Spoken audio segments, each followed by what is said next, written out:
what we're looking at, behind me are the excavators doing the final bit of raising the riverbank, but by a metre or so.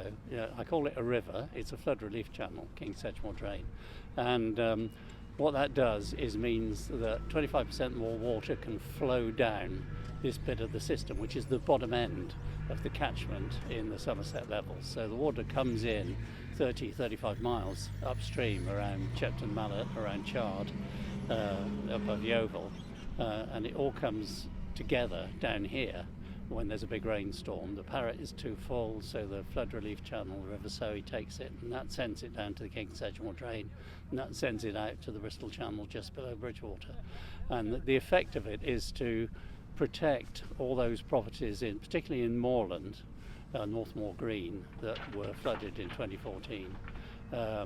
We've done a lot of other things to protect other properties. So Muchelney, for instance, which was cut off in 2014, we funded building a causeway there from Drayton so that Muchelney can't be cut off anymore. Thorney, which was flooded, we funded putting up bunds around to the River Parrett to stop the water getting into the village there. Over at Beer Wall, we built much bigger culverts, so again the water can get down to where we're standing now from higher up. It used to be held back, and if the water's held back, it builds up and it spreads across the fields and eventually reaches houses.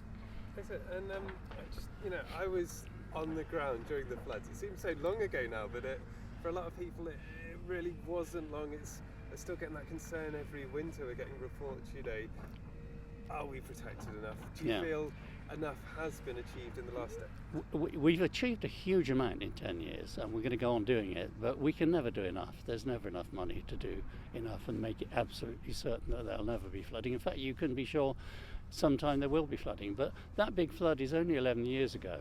And they talked about that flood being a 1 in 100 year event, which is kind of slightly misleading. It is a 1 in 100 chance, really. So it could happen again in 100 years. It could happen again next year. But the situation is a lot better than it was then. I mean, it's personal to me. That village, Moorland, Northmoor Greens, where my grandmother grew up, she was paddling to school through a flood at the age of 5 in 1893. So the flooding's always been there. We're just trying to make it less likely to happen.